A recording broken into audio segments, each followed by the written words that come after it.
How's it going, folks? Welcome back to the Grand Old USA in Victoria 2, and we are currently on Historical Project mod.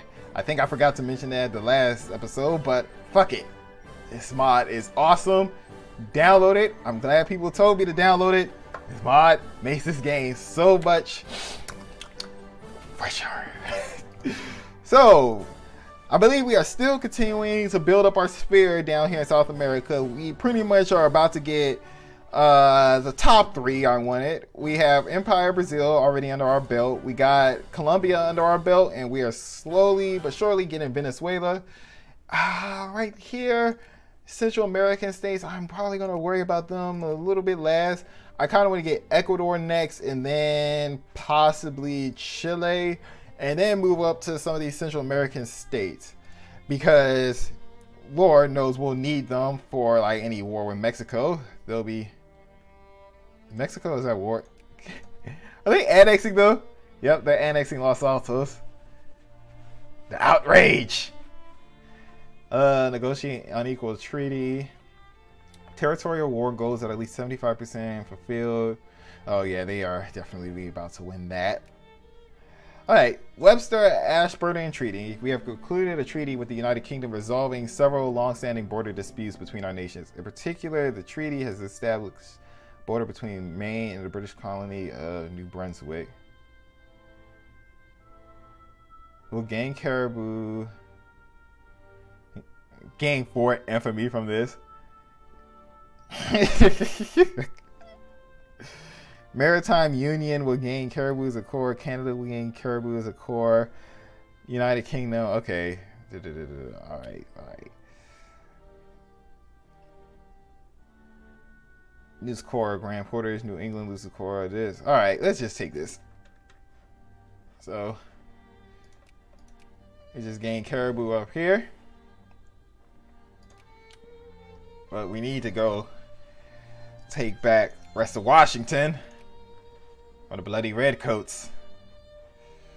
And to get that done, let's continue to increase our relations with France. We're going to be the best of friends. France, I expect you to help us out when the time comes against Great Britain. Trust us.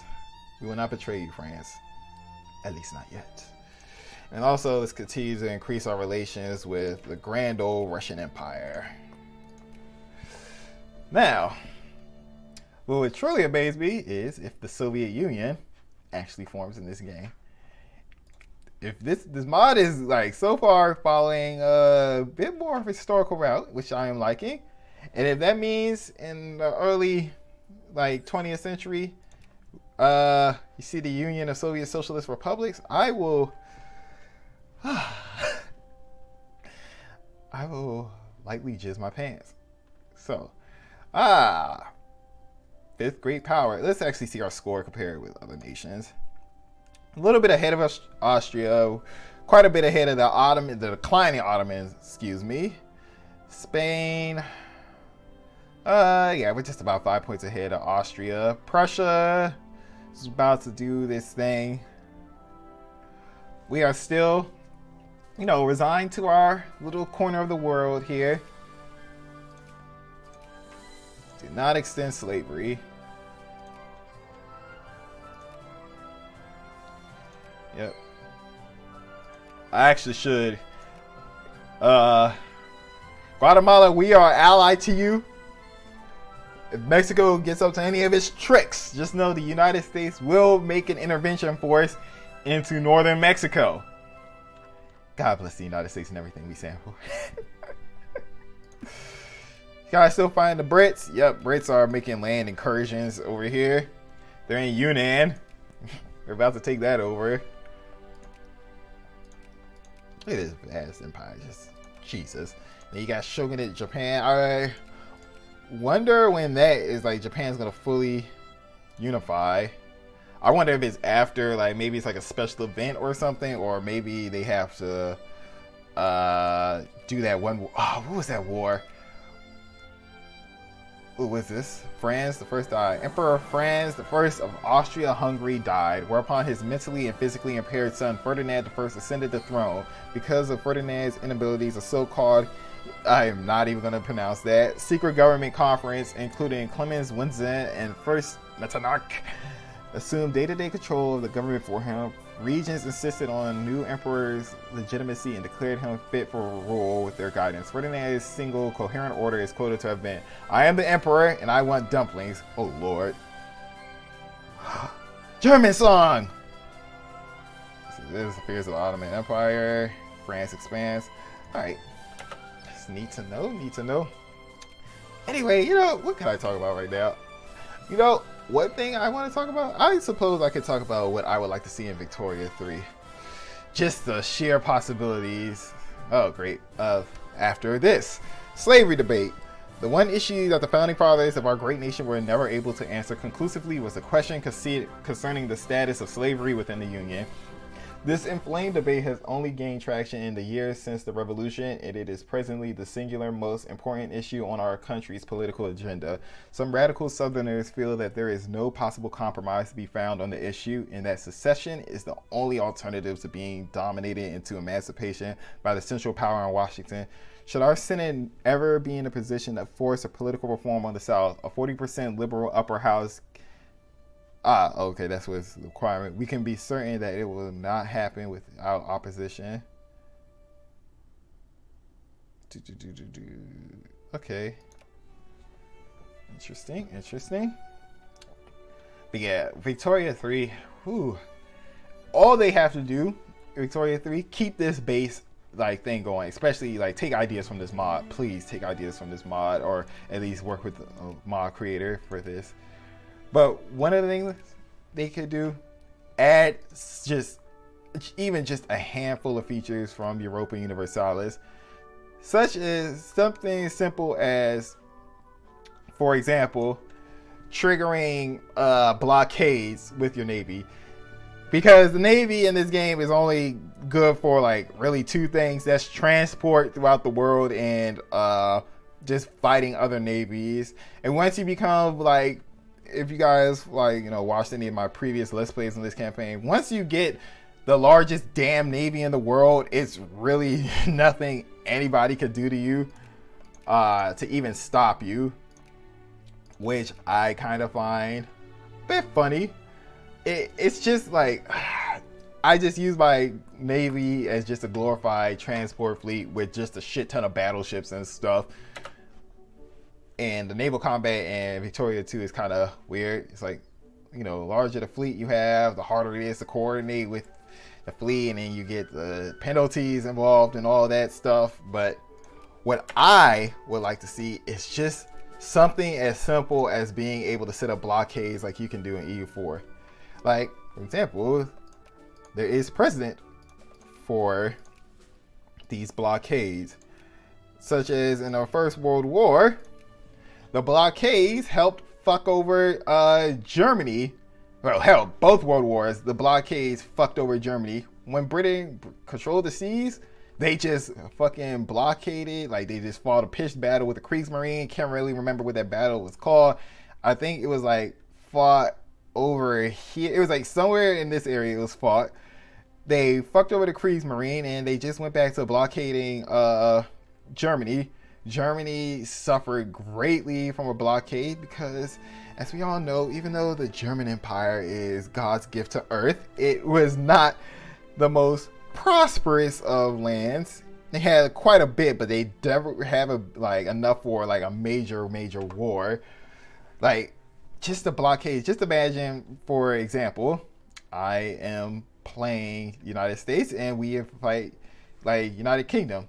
Imagine if our naval force, I just split up my navy, an endgame navy all around the British Isles, essentially blockading them and cutting them off from their fucking wealth. And then they could, one cool thing they could add, this. All of these goods up here, if they could simulate the transport of goods between the mother state and their colonies, and you cause blockades and oh my goodness. Say Britain doesn't have enough small arms and they have to rely on, for example, fucking South Africa for small arms. You blockade them up here, that means they can't get small arms. They can't get small arms, they can't raise troops. or at least professional infantry. You see how this works? And it can also cause problems with mobilized units. Like, oh my god, just the possibilities behind that are so like sexually arousing. I would love to see stuff like that. And then please, I beg of them, please, please, please, I want them to put at least a similar diplomacy screen, well, wartime, like war treaty screen. Can't remember what it's called, but basically where you could just do the peace screen and war. EU4's peace screen is so much superior. I mean, like, it's kind of a damn moot point because of the simple fact that EU4 is, of course, newer than Victoria 2. But just the, like, things they could take from that game and put in this, such as, EU4, it won't be a fucking mess to, like, you know, say annexation of a country. You can just take out chunks, and the ability, if they put in the ability to put in client states again, ooh, child, things are gonna get easier. That would be so fucking useful. Like, you don't know how bad I would have created client states in here, or at least like have an easier time with it. Like, just for example, you don't have to release Catalonia. You can just take over a portion of it, turn it into, like, create it whatever state you want to call it, and just have it do its own thing. That's what I want. That is really what I want. And one thing, oh, thank you, we just got prophylaxis against malaria. Thank you. Increased life rating, less attrition, plus 1% in military hospitals. The essays. Let's see. Ralph Waldo Emerson's collection of the essays was published in 1841 and introduced the world to a new, rather mystical philosophy indigenous to the New World. Although many Europeans didn't consider him much of a philosopher per se, his influence on continental thinking was unmistakable, most significantly on Nietzsche. Yes, there we go. Continue on that and create a new state in Wisconsin. Boop. And increase our opinion in Guatemala. Just raise our rule over there. But what was I saying? Yeah, that would be so fantastic if they make a better diplomacy screen. Hell, they make a whole new one that's better than EU4. I would love that. Or like, hell, even like late game, they could actually do this like diplomacy thing like they do in Hearts of Iron, where, oh, like at the end of a crisis war, whoever puts in the most work can like have, like, you know, first dibs, and then it's like second, third, fourth, and then it just goes down from there. That would be pretty cool and nifty. And one thing I want them to fix is this infamy system, which they kind of did in EU4 with the aggressive expansion, because that at least makes more sense than the infamy system. It functions the same way, but it doesn't cause, like, I mean, how stupid is that? Like, once you pass 25 infamy, no one wants to ally you. Everyone breaks their alliance with you, and like, oh, if you guys watched the Reichsland campaign, like towards the end, Brazil and all these other countries were in my sphere. I asked them to join me in a simple war. Nope. Oh, I'm at war with France. Belgium hates France and is a satellite with me, but no, they don't want to join the war. That's disgusting. That's like saying in real life, oh, World War II started, it'd be like Germany, Italy, and Japan. But then since Germany invaded Poland first, that meant Italy and Japan set out World War II. That is just ridiculous. No. Anyway, wagon train of 1843, John Grant, a former U.S. Army captain and fur trader, was contracted to guide a wagon train with about 300 to 1,000 immigrants to Fort Hall for $1 per person in 1843. Damn. He made a lot of money from that. The winter before, Marcus Whitman had made a brutal midwinter trip from Oregon to St. Louis to appeal a decision by his mission backers to abandon several of the Oregon missions.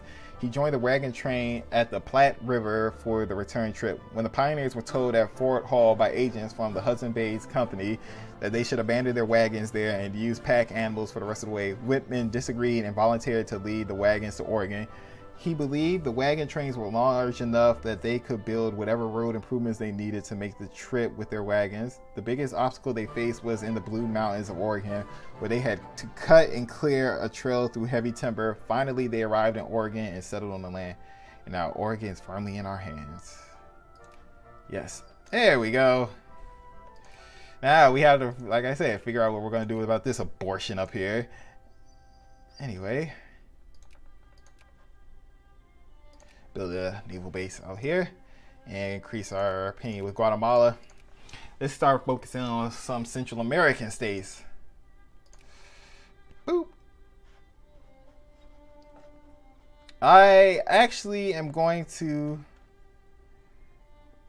pass this, and I might pass this soon. Simply because I kind of want to wait on this war. Ohio. What I'm actually going to do right now, because we actually do need this more, I am going to focus on soldiers for right now until we finish ideological thought, because we need to raise our soldier pop.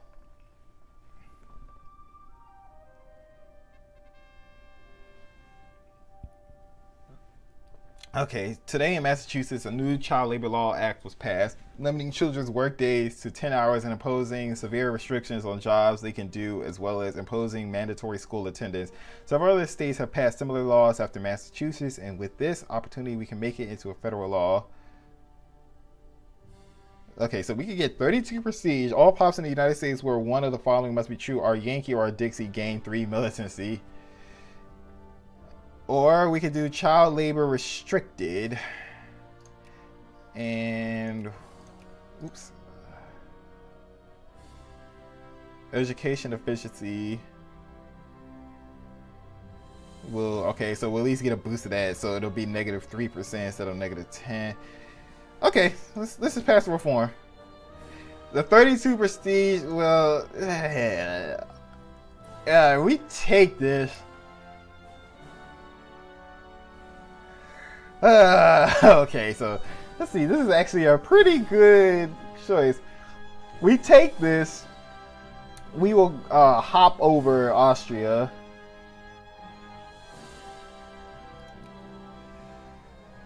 Let's see. It's another one of those things where it's short term or long term.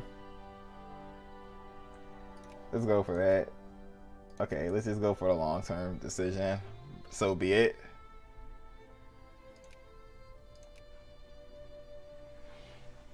Let's do that. That way these children get educated. Dig deep and greedily. Let's do that. Alright, and actually let's see. Our top exports are wood, cotton, and grain. Our top 3 imports are tea, fruit, and wool. Basically, we're going to be using South America as our little bread basket. South and Central America, that is. Temperance League. With the ravages of alcohol taking a daily toll on our people, tearing away every day with newfound intensity at the moral and spiritual fabric of our national character, it becomes imperative for us to bond together in defense of public virtue and to educate and uplift the poor and downtrodden to the virtues of temperance. For quite some time now, our country has been dealing with increases in the consumption of alcohol. Readily available and cheap distilled spirits in combination with hard-working conditions make the poorer classes especially susceptible to this deadly poison. It comes with no surprise that an American Temperance League has been formed. Excellent initiative, just so we can get that subtle increase in prestige.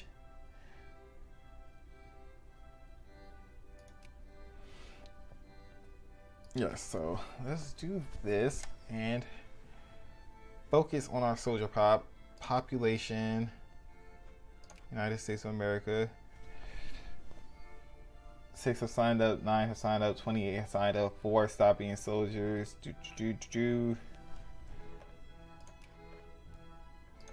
Yes, we're gonna have to tax the hell out of you folks for a little bit. Believe us, this is for the good of the country.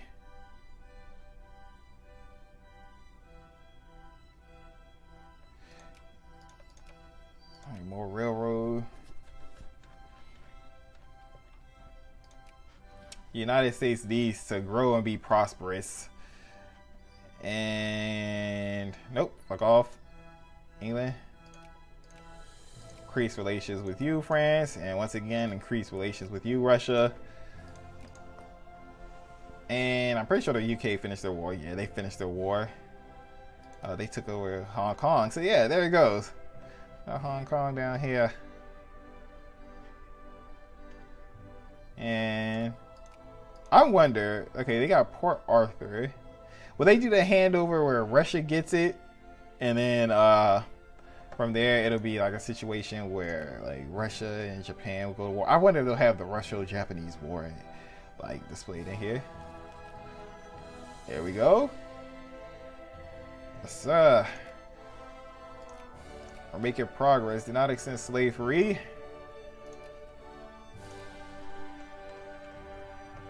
We need to focus on our cultural output.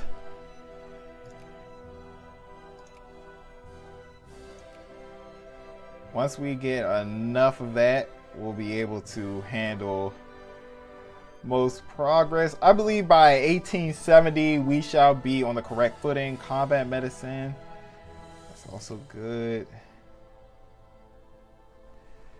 Yeah, I'll leave Mexico alone, and then we're gonna trigger.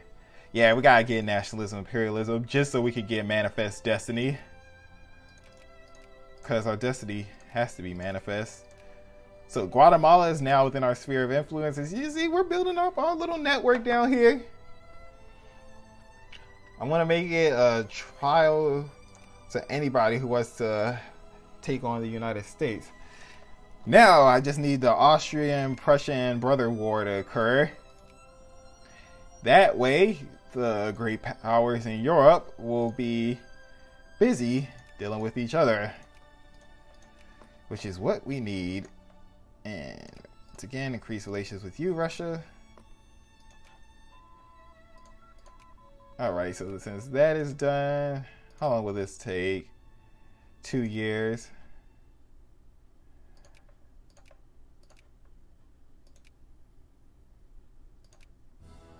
2 years.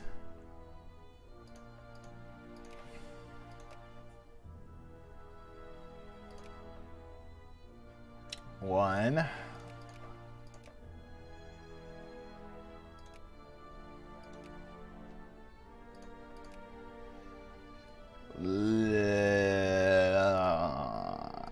Two years. 1 year, so there'll be 44, 46, 40. Okay. Let's go for this puddling process. And with you, my good sir, we shall have you raising intellectuals in New England. There we go. Remember, we all start somewhere. The grand old United States is starting out strong. We're getting this puddling process done. And actually, I want to do Liberty 2-year draft. Okay, this is nice.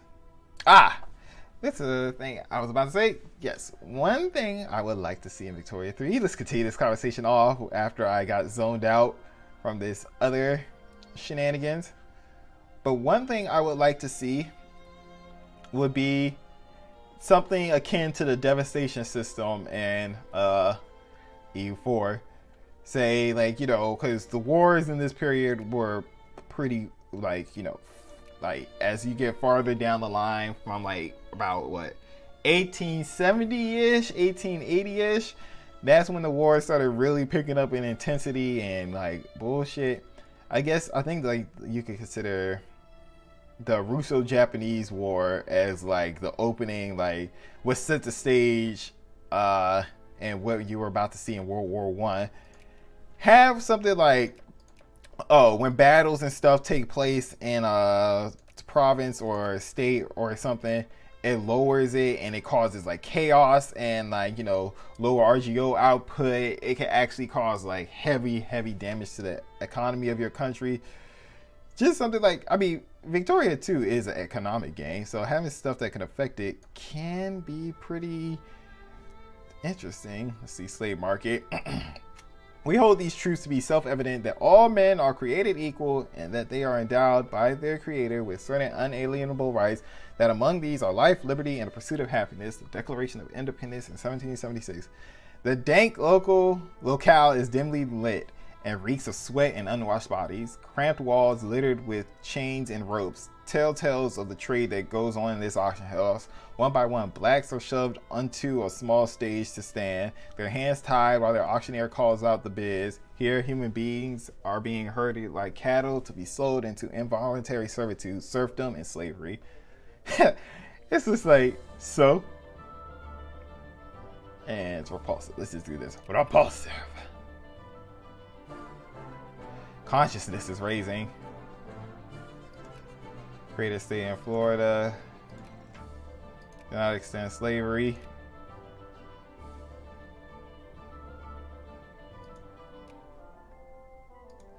And let's pass this Kansas and Nebraska Act right now.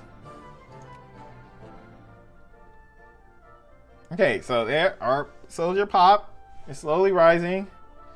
That's what I like to see.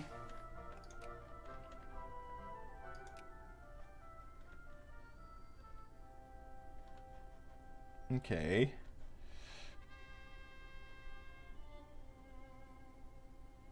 I will check that in a second, because that seems different. Where is it? Guatemala.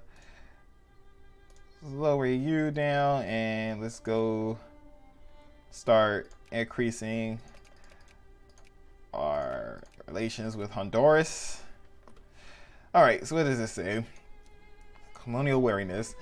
And what I cannot fathom is why our government insists on paying thousands, if not millions of pounds yearly to maintaining imperialistic projects overseas that serve only as strains on the national budget. We're not invited to the colonies, and frankly, I find our presence in them to be rude. An anti-colonial malaise has taken hold in the United States, where more and more of our people are beginning to question our colonial ambitions. The colonies are increasingly being seen more as burdens than as boons, and this situation is beginning to hamper our motivate our general public. Well, oh wait, the Fugitive Slave Act.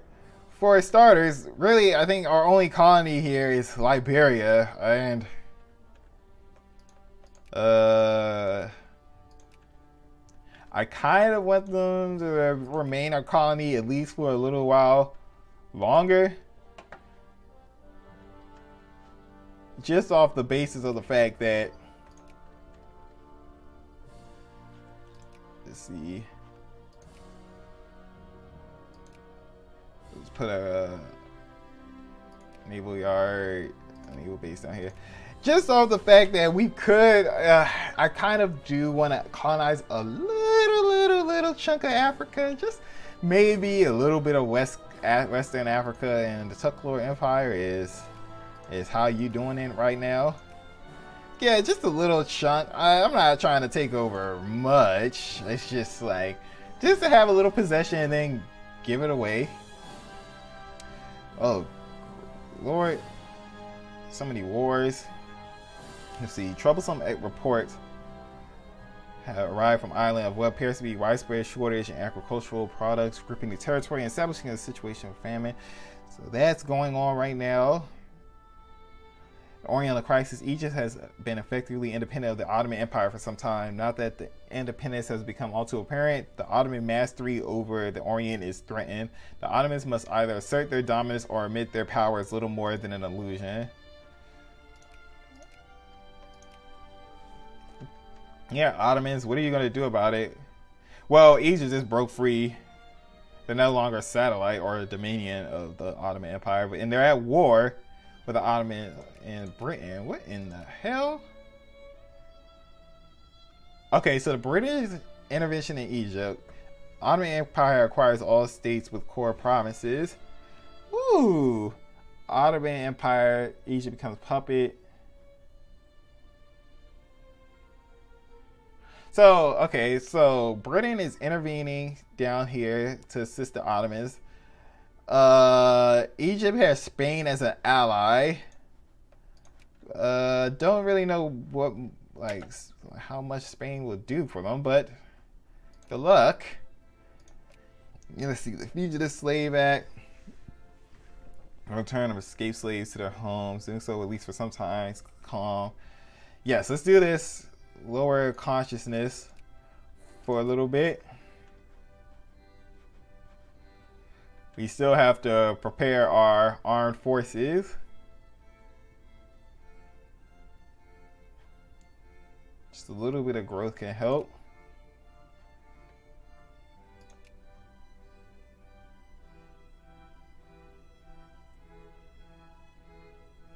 All right, our admin efficiency is going up quite a bit.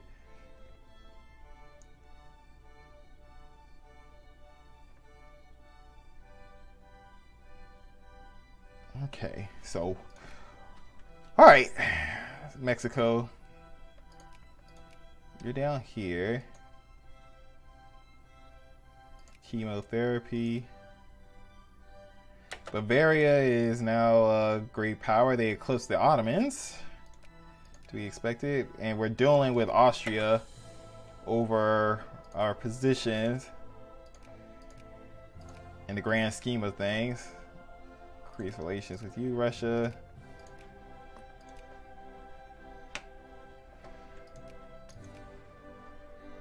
Alright, so right now, Honduras.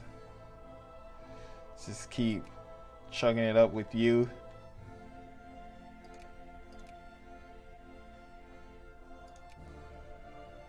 And let me raise military spending to 95%.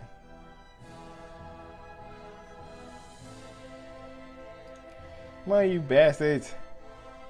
We need you to recruit more. Get these guys up into our recruiting stations on the double. We're gonna have to manifest our destiny soon.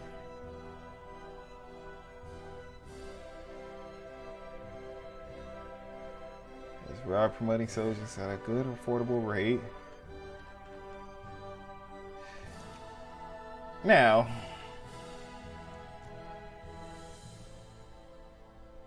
collected this tax. All needs and businesses. Everyone's being taxed 50% now, which isn't, like, you know, much. Alright, so we got elections again. Got to get the Whigs in power. That'll be the good thing.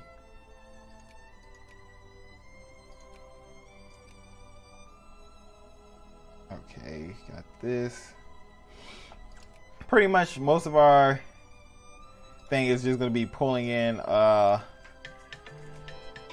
more immigrants later on because, hey, we're the United States. Do not extend slavery. Come on, let's keep giving our population a boost. We only have about 4.48 million. We're getting a ton of immigrants per month. Most are from the UK, others are from Austria, and then Spain. Get a shit ton from Austria and the UK. Wouldn't be surprised if we pretty much border Dominion up here. But that was my alarm. Alas.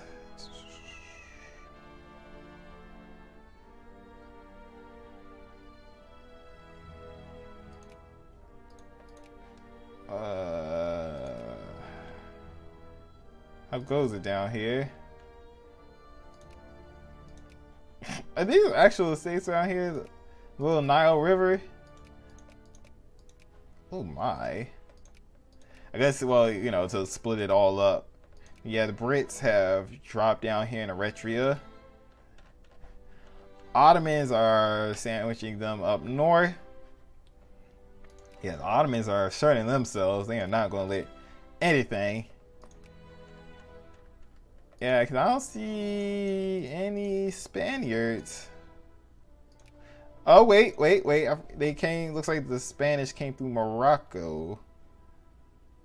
Oh, no, that's Egypt.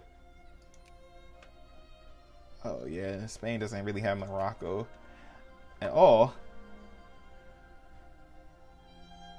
Yes, keep on promoting these soldiers. I want us to have like a nice little cushion for brigades. Create a state in Idaho. Do not extend slavery. Yes, it's going to be quite some time before we can challenge the British Empire. The Whigs.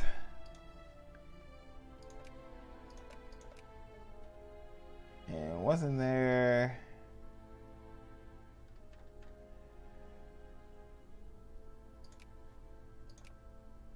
Oh, wait.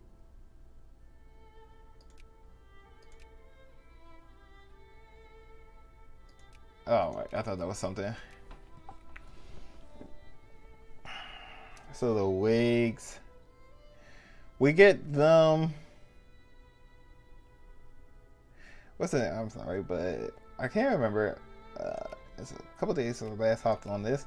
There was a decision. I remembered that.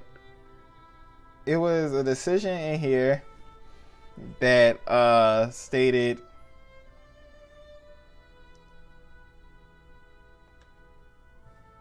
where was it?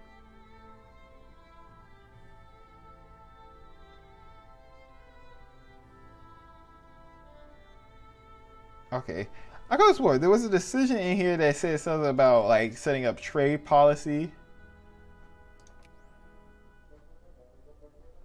I know I'm not crazy because I do remember it saying something about that. Oh well, I'll just leave it be for right now. But I'm about to wrap this episode up. So no one wants pacifism. No, get out of that here with that. God damn it, America. Okay, recording's still going on. How long has it been? Okay, so let me just, after this event, I'm gonna wrap it up. Southern manorialism. There was a land of cavaliers and cotton fields called the Old South. Here in this pretty world, gallantry took its last bow. Here was the last ever to be seen of knights in their ladies' fair, of master and of slave. Look for it only in books, for it is no more than a dream. Remember it, a civilization gone with the wind. From the book, Gone with the Wind. The agrarian society... agrarian economy of the southern United States in many ways resembled the Roman villa system or medieval feudalism, with local economic and political power concentrated to the villas and manors of local landholding aristocrats. And in this, it is differed from the more industrialized North. A different sense of life, while not in and of itself enough to trigger a civil war, had at some point been one foundations upon which the distinctions between Dixies and Yanks were built. So let's see. A master because more slavery allowed and slave.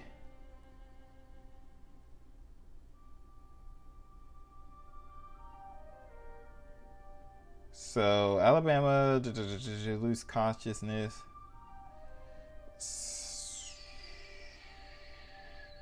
I don't really see much different. All right, let's just do that. All right, that is done. And let us go now to functionalism. Get this, or actually, let's go for romanticism. It'll take 2 bloody years to finish as well. Just about.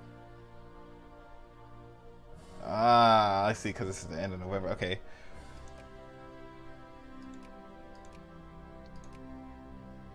Alright, so let's get this done. Alright, so I'm going to wrap this video up right here. I hope you guys enjoyed the video. Leave a like, comment, and subscribe to the channel if you would like to see more. And when we return, we shall continue to build up our little armed forces. Down here, we are on a way of building up a significant army. I want to remove some of these soldiers and start switching them to different places soon, so we can start recruiting in other states. We are now topping off France in relations and working our way with the Russian Empire. And let us also increase relations with Honduras. Alright, so hope to see you guys again soon. This is SoloSupreme, and have a great day, folks. Who won the party? Oh, Democrat. Okay. Now this one is pure niceness.